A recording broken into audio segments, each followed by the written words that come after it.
Good morning students. Heterocyclic compound ਆਪਣੇ next lecture ਵਿੱਚ ਅਸੀਂ 5 ਮੈਂਬਰ ਹੈਟਰੋਸਾਈਕਲਿਕ ਕੰਪਾਊਂਡ ਸਟਾਰਟ ਕਰ ਰਹੇ ਹਾਂ ਔਰ ਉਹਨਾਂ ਵਿੱਚ ਤਿੰਨ ਕੰਪਾਊਂਡ ਸਾਡੇ ਸਿਲੇਬਸ ਵਿੱਚ ਨੇ pyrrole, furan and thiophene. So we are starting with pyrrole which is also known as azole whose molecular formula is C5H5N and the structure is this। ਔਰ ਇਸ ਨੂੰ ਅਗਰ ਅਸੀਂ ਨੇਮਿੰਗ ਕਰਨੀ ਹੈ ਤਾਂ ਹੈਟਰੋਐਟਮ ਨੂੰ ਅਸੀਂ 1 ਕਰਾਂਗੇ ਨੇਮਿੰਗ। ਉਸ ਤੋਂ ਬਾਅਦ ਕਿਉਂਕਿ ਸਿੰਪਲ ਹੈ ਤਾਂ ਅਸੀਂ ਨੇਮਿੰਗ ਕਿਸੇ ਵੀ ਸਾਈਡ 'ਤੇ ਕਰ ਸਕਦੇ ਹਾਂ। ਸੋ ਦਿਸ ਇਜ਼ 2 3 4 5 ਪੋਜੀਸ਼ਨ ਔਰ you can name it on from this side 1 2 3 4 5।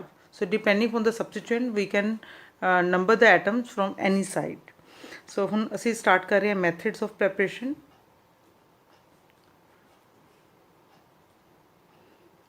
ਇਸ ਵਿੱਚ ਜਿਹੜਾ ਫਰਸਟ ਮੈਥਡ ਹੈ that is by using acetylene। ਤਾਂ ਅਸੀਂ ਕਰਨਾ ਹੈ ਐਸੀਟਲੀਨ ਦੇ ਵੇਪਰਸ ਨੂੰ ਅਸੀਂ along with ammonia ਅਸੀਂ ਪਾਸ ਕਰਾਂਗੇ red hot tube ਤੋਂ। so when vapors of acetylene and ammonia they are passed through a red hot tube ਤਾਂ ਸਾਡੇ ਕੋਲ ਪਾਇਰੋਲ ਬਣ ਜਾਏਗਾ। ਇਸੇ ਤਰ੍ਹਾਂ ਜੋ ਸੈਕਿੰਡ ਮੈਥਡ ਹੈ that is from succinimide। so what is succinimide? Imide आई जो है इसका मतलब की है कि यह साइक्लिक है और दोनों साइड तो बॉन्ड बने हुए हैं जिस तरह कि सक्सीनामाइड। सब तो पहले ਅਸੀਂ सक्सीनिक एसिड की गल करते हैं। सो दिस इज सक्सीनिक एसिड।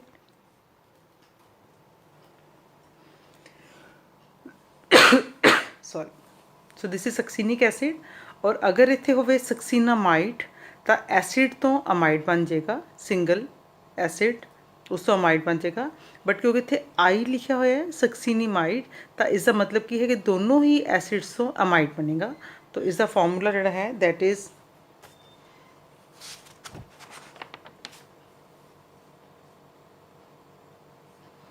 सो दोनों साइड तो ही अमाइड लिंकेज बन जाएगी तो इसमें असीं कहांगे सक्सीनीमाइड। सो सक्सीनीमाइड जो असीं जिंक डस्ट ऐड करते हैं और अगर इस हीट करिए तो साढ़े कोल जो प्रोडक्ट है वो पायरोल बनेगा। सो फर्स्ट स्टैप के विच जिहड़ा कि साढ़े कोल कंपाउंड बनेगा वो अनस्टेबल कंपाउंड बनेगा।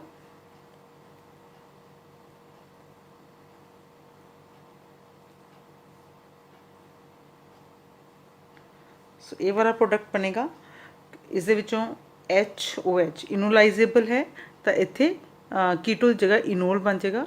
और क्योंकि असीं जिंक ऐड किया हुआ है तो जिंक रिड्यूसिंग एजेंट है, इन्होंने ग्रुप्स को रिमूव कर देगा और खुद ऑक्सीडाइज हो जाएगा, जिंक ऑक्साइड बन जाएगा। सो इस तरह साढ़े को पायरोल बन जाएगा। और नेक्स्ट मेथड जो है we can also start from furan. So when furan is treated with ammonia in presence of alumina and steam is also passed then heteroatom जो है वो रिप्लेस हो जाएगा और साढ़े को पायरोल बन जाएगा। So these are some methods जिस नाल असी पायरोल बना सकते हैं। सो इस तो बाद साढ़े को है अगर असी पायरोल डेरिवेटिव्स बनाने हैं तो उस लिए साढ़े को मैथड्स ऑफ प्रेपरेशन की है। सो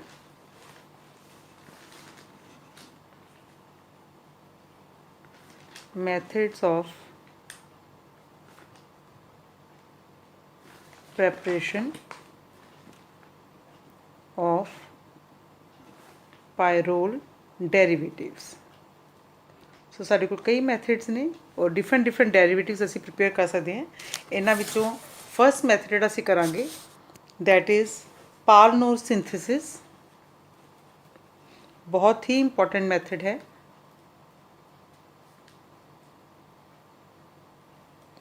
पार्नोर सिंथेसिस और इस दे विच असी 1,4 डाई कीटोन यूज़ करते हैं जिहड़ी कि इनोलाइजेबल है।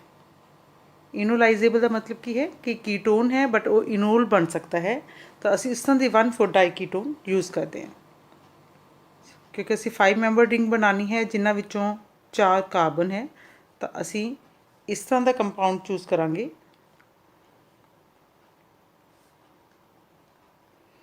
So when this type of 1,4-diketone is treated with ammonia or primary amine or hydrazine or even ammonium carbonate ਤਾਂ ਸਾਡੇ ਕੋਲ ਪਾਇਰੋਲ ਡੈਰੀਵੇਟਿਵ ਬਣ ਜਾਏਗਾ। ਔਰ ਕਿਉਂਕਿ ਇੱਥੇ ਸਬਸਟੀਚੁਐਂਟ ਮਿਥਾਈਲ ਗਰੁੱਪ ਲੱਗੇ ਹੋਏ ਹੈ ਤਾਂ ਸਾਡੇ ਕੋਲ ਇੱਥੇ ਮਿਥਾਈਲ ਗਰੁੱਪਸ ਅਟੈਚ ਪ੍ਰੋਡਕਟ ਬਣੇਗਾ। ਔਰ ਇਸ ਦਾ ਨਾਮ ਕੀ ਹੋਏਗਾ? We have to start from nitrogen giving number 1। So 1 और क्योंकि दोनों सब्सटेंट इक्वलेंट पोजीशन पे लगे so we can number either from this side और from the other side. So 1 2 3 4 5। So this is 2,5 dimethyl pyrrole. 2,5 dimethyl pyrrole. So इसका mechanism की होगा reaction का? इसदे विच एक दो स्टैप्स ने जिहड़े कि रिपीट होंगे। पहला स्टैप है कि अमोनीया के उपर लोन पेयर ऑफ इलैक्ट्रॉन है, it acts as nucleophile. So nucleophile जो है कार्बोनिल कार्बन पर अटैक करेगा और उस तो बाद डिहाइड्रेशन होएगी। तो यही स्टैप दो बार रिपीट होएगा। सो this is CH2 C double bond O CH3। सो अमोनीया इस अटैक करेगा पहलों, लेटर से इस कार्बन से अटैक किया। सो इसने इस कार्बन से अटैक किया और इधर OH ग्रुप बन जाएगा। सो इतने दोनों जो हाइड्रोजन है असी इन्होंने ओपन अप करके लिख रहे हैं।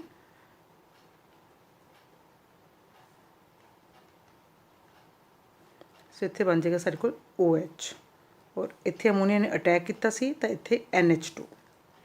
हुण इत्थों H और AOH एडजेसेंट कार्बन तो H एंड OH वाटर की फॉर्म में निकल जाएगा। सो डिहाइड्रेशन।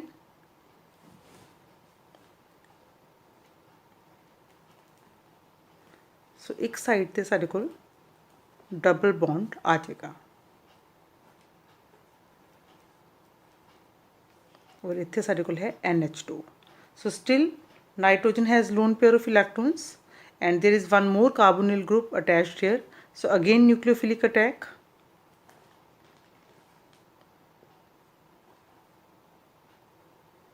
तो वही स्टेप रिपीट हो रहा है। सो NH इसने अटैक किया है इत्थे तो ये बॉन्ड बन जाएगा और अटैक करके इत्थे की बन जाएगा OH। So again 2 carbons on adjacent position there is hydrogen and OH। so again there is loss of water, dehydration। so ये step फिर repeat हो रहा है।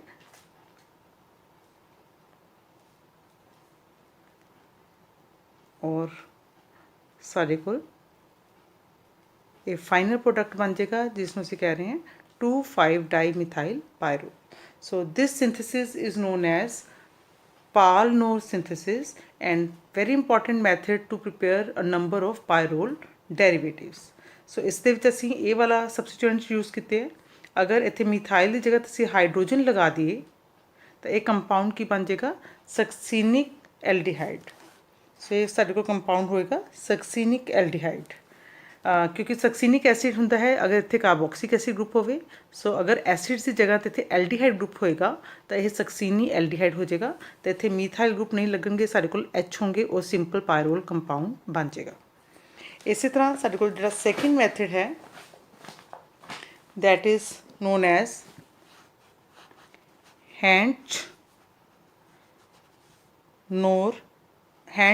Pyrrole synthesis. Hantzsch pyrrole synthesis. So इस दे नाल भी असीं पायरोल के डेरिवेटिव बना सकते हैं डिपेंडिंग अपॉन असीं किहड़े कंपाउंड यूज़ कर रहे हैं, की सबस्टिट्यूएंट अटैच कर रहे हैं तो असीं डिफरेंट डेरिवेटिव्स प्रिपेयर कर सकते हैं। फॉर एग्जाम्पल अगर असीं इस दे विच अल्फा हैलो कीटोन ले लीए। Alpha halo ketone means so जिस तरह ये साडे कोल कीटोन है और adjacent carbons are alpha carbons. अगर इसे इत्थे एक हैलोजन अटैच कर लिए for example Cl। So this is alpha halo ketone और इस दे विच ऐड कर दिए बीटा कीटो एस्टर।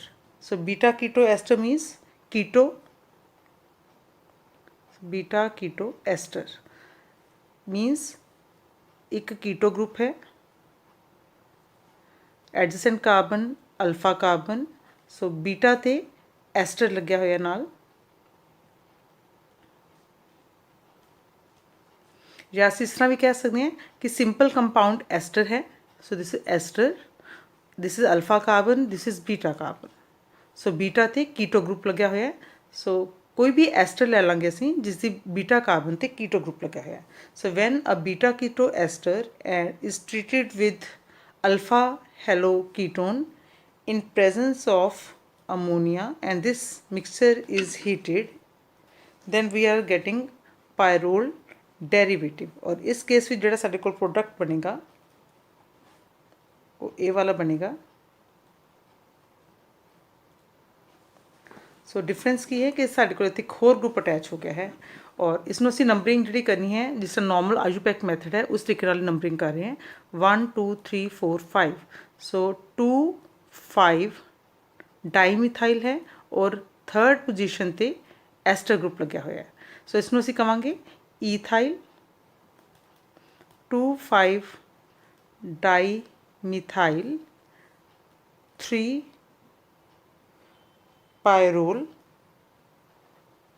कार्बोक्सीलेट, या फिर पायरोल 3, इसमें 3 ਨੂੰ ਅਸੀਂ ਇੱਥੇ ਵੀ ਲਗਾ ਸਕਦੇ ਹਾਂ to specify the position of carboxyl group. So इस रिएक्शन का मैकेनिज्म की है, ये स्टडी करना है।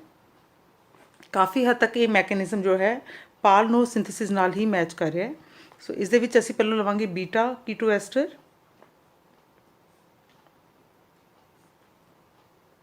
और इस दे उपर अमोनीया का अटैक जिस तरह आपां पहलों कीता सीगा न्यूक्लियोफिलिक अटैक,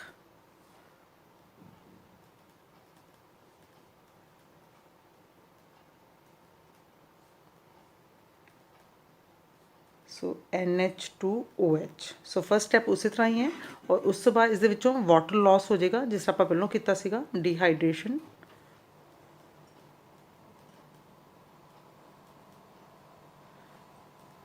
सो साडे कोल ये वाला मटीरियल बन गया। हुण इस दे च असीं ऐड करांगे साडा जिहड़ा पहला कंपाउंड सी अल्फा हैलो कीटोन,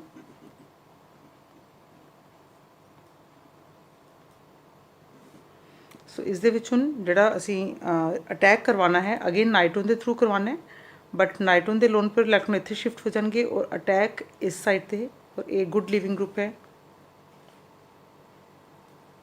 सो इत्थे कार्बन कार्बन बॉन्ड बन रहा है,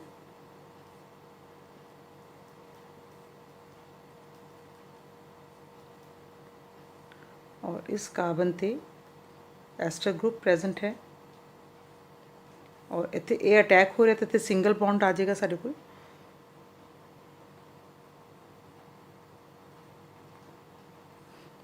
और इत्थे आ जाएगा डबल बॉन्ड NH, क्योंकि इत्थे वैसे तो NH2 आएगा पर पॉजिटिव चार्ज आएगा, वो प्रोटोन लॉस होकर इत्थे NH बन जाएगा।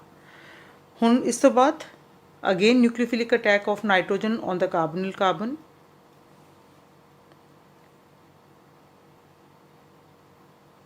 बट दिस अटैक इज़ अगर इसमें ओपन कर दिए ये अटैक जोड़ा है इसलिए ड्राइविंग फोर्स ए वाली है, सो इत्थे साडे कोल हुण डबल बॉन्ड आ जाएगा,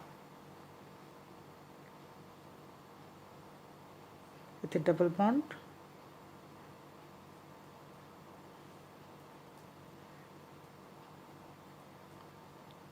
सो इसने अटैक किया और इत्थे OH, सो फिर उसी तरह ही लॉस ऑफ वाटर और सारे को जो फाइनल प्रोडक्ट बनेगा